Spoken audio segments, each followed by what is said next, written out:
Polling రోజు ఉదయం మేము ఓటేసి వచ్చి భోజనం చేద్దామని కేశవరెడ్డి గారి రూమ్ దగ్గరికి వెళ్తే అక్కడికి ఒక 6 స్కార్పియోల్లో పిన్నెల్లి వెంకటరామరెడ్డి అతని అనుచరులు దాదాపు ఒక 50 మంది దాకా 6-7 వెహికల్స్లో వచ్చి రోడ్డు మీద వెళ్తుంటే నన్ను గుద్దారండి. స్కార్పియోతో గుద్దితే కింద పడిపోయానండి.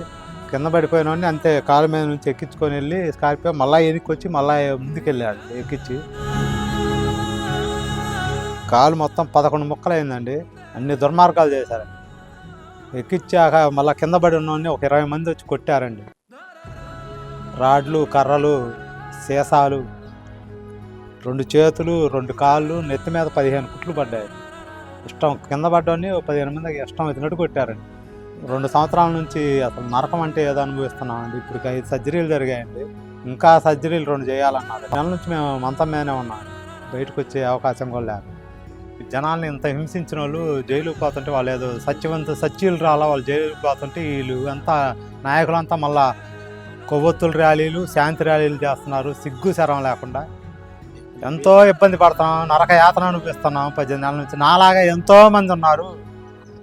పల్లెటూరులో అయితేమి, మాచలపట్నంలో అయితేమి ఎంతోమంది ఉన్నారు. నాతో పాటు 4-5 కొట్టారు ఆ రోజు. అప్పుడే ఉంది ఇంకా చాలా అనుభవించాలా వీళ్ళు. 2 అన్నదమ్ములు. నా ఉసురు తగిలి ఇంకా చాలా అనుభవించాలా. ఇట్లాంటి దొంగలు, దోపిడీ దొంగలు, విగ్రహాల దొంగలు జైలుకు పోక ఎక్కడికి వెళ్తారు? వాళ్ళు జైలుకి వెళ్తా కూడా మళ్ళీ వచ్చాక మీ అంతు చూస్తామని బెదిరిస్తున్నారు. వీళ్ళ నుంచి ఇంకా ఎంతో మంది ఇబ్బంది పడతారు. ఇంక వచ్చినాక ఇంకెంతమందిని ఇబ్బంది పెడతారు. మా ఉసురు తగిలి నాశనం అయిపోతారు. నా భార్యది, నా పిల్లల ఉసురు తగిలి నాశనం అయిపోతారండి. వీళ్ళందరికీ జరిగిన అన్యాయాన్ని ప్రభుత్వం శిక్షిస్తే వీళ్ళ 2 జన్మలు జరిపావు శిక్షలు అనుభవించడానికి అన్నదమ్ములు ఇద్దరికి. దయచేసి ప్రజలందరూ గమనించాలండి. ఎలక్షన్ రోజు మా ఆయనకి కాలు ఇరిగింది. ఎమ్మెల్యే రామకృష్ణారెడ్డి తమ్ముడు స్కార్పియోతో దొక్కిచ్చి కింద పడ్డోని మళ్ళీ జనాలు ఒక 20 మంది 30 మంది వచ్చి కాళ్ళ సీసా తలల మీద కొట్టి, రాడ్లతో కాళ్ళ మీద చేతుల మీద కొట్టి చచ్చిపోయాడని వదిలేసిపోయారు. నా పిల్లల అదృష్టమేమో బతికారు. బతికినా కానీ నరకం చూస్తున్నాడు. ఆ రోజు నుంచి కంటి మీద నిద్ర లేదు, కడుపుకు ముద్ద అన్నం తింటానికి లేదు, నొప్పితో ప్రాణం పోతుంది. బాధలు చూడలేక మేము కూడా అసలు చచ్చిపోతే పోద్దాం, ఈ బాధలు ఏడపడదామని మా పిల్లల కోసం బతుకుతున్నాం ఇద్దరం. ఇట్ట చేసిన ఆ ఎమ్మెల్యే అరెస్ట్ అయ్యాడు. మా ఉసురు తగిలి నాశనం అయిపోవాలి. ఇంకా వాడు అనుభవిస్తాడు అంతకంత. వాడికి పిల్లలు ఉన్నారు. మా కష్టం, నా పిల్లల కష్టం, నా కష్టం వాడు ఎప్పుడు అనుభవిస్తాడో ఆ రోజే మాకు నిద్ర వస్తుంది. ఆ రోజు దాకా మాకు అనుభవించలేదు. ఎమ్మెల్యే జోలకంటి బెమ్మారెడ్డి గారు మమ్మల్ని ఆదుకుంటున్నారు. హాస్పిటల్కి 10 లక్షలు అయింది. 5 సంవత్సరాలు మాకు ఏం పని చేయని కూడా మా ఆయన కూర్చోబెడితే నేను రోడ్డు మీద కూరగాయలు అమ్మితే అవి కూడా అమ్మకుండా తీపిచ్చేసిన నా కొడుకు. బెమ్మారెడ్డి గారు ఇప్పుడు మమ్మల్ని ఆదుకోబట్టి సరిపోయింది. ఇలా కాలు ఇరిగిన వాడిని ఇదే ఎరగొట్టినాడు ప్రభుత్వం రాబట్టి మేము ఆ రోజు ఏమి ఇబ్బంది పడాలి, ఎక్కడ అడుక్కోవాలి? ఇవాళ బ్రహ్మారెడ్డి గారు రాబట్టి మమ్మల్ని 10 లక్షలైనా మాకు హాస్పిటల్లో చూపించి నా పిల్లలకు ఫీజు కట్టి లోకేష్ గారు, బెమ్మారెడ్డి గారు నా పిల్లల్ని చదివిస్తున్నారు. మమ్మల్ని హాస్పిటల్కి వచ్చి అన్ని చూస్తున్నారు.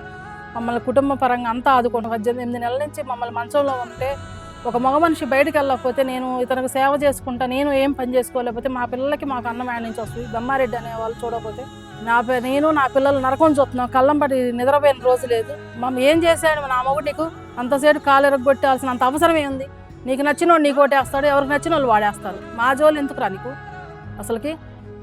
ఏం చేసావు? నీ తమ్ముడికి నా కాలు ఇరిగిపోయి వాడు హాస్పిటల్లో ఉంటే అప్పుడు నువ్వు నీ పిల్లలు వాడు పిల్లలు అందరూ ఏడుతుంటే అప్పుడు మా కష్టం ఏందో నీకు తెలిసిద్ది. వాడికి ఏ రోజైనా మూర్చిలో వచ్చి నడిబజార్లో పడిపోతే బస్సులు గుద్ది సావాలి నా కొడుకు. నా కష్టం ఇవ్వాలి. వాడు ఏ రోజైనా అనుభవించి తీరాలి. నా కడుపు బాధ నాకు తెలుస్తుంది. కంటి మీద ఆయన నిద్రపోకుండా, ఆయన చాకరీ చేసుకుంటే నేను నిద్రపోకుండా నా పిల్లల్ని ఎక్కడో హాస్టల్లో పెట్టి ఆయన దగ్గర మేము పోలేక పిల్లల కాడికి మేము ఎంత నరకం చూస్తున్నామో మాకు తెలుసు. ఇంత పాపాత్ముడి నువ్వు అనుభవిస్తావురా? ఈ జైలు శిక్ష, ఉరిశిక్ష పడి అన్నదమ్ములు ఇద్దరు నాశనం అయిపోవాలి, సర్వనాశనం అయిపోవాలి. నన్ను నా కుటుంబాన్ని ఇంత శోభ పెట్టినందుకు నువ్వు ఎప్పటికీ నా బాగుపడవు పిన్నెల్లి.